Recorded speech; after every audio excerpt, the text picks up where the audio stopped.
High, welcome to my Bijoya Dashami vlog. এই বছরের দুর্গাপুজোটা একটু অন্যরকম, কেননা এই বছরের দুর্গাপুজোটা আমি কাটিয়েছি ডেনমার্কের অলবর্গ বলে একটি শহরে। প্রবাসে দুর্গাপুজো যে এত সুন্দর করে এই বাঙালি কমিউনিটি করেছে তা সত্যিই দেখবার মতো।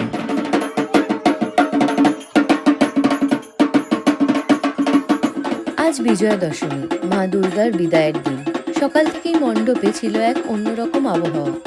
লাল সাদা শাড়ি, সিঁদুর, হাসি, গান আর সেই চেনা ঢাকের আওয়াজ। এবছরের বিজয়া দশমীটা একটু স্পেশাল আমার কাছে।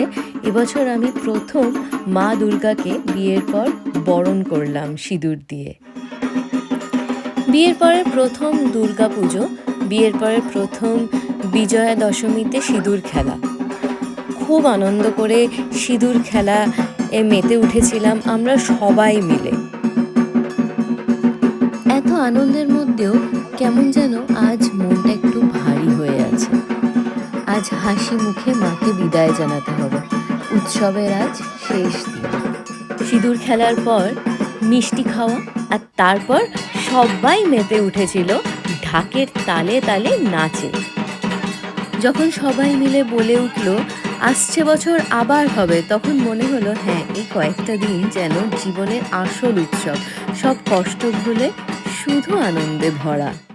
আর এই ছিল আমার ডেনমার্কের দুর্গাপুজোর এক্সপিরিয়েন্স। আর সকলকে জানাই শুভ বিজয়ার প্রীতি ও শুভেচ্ছা। আসছে বছর আবার হবে।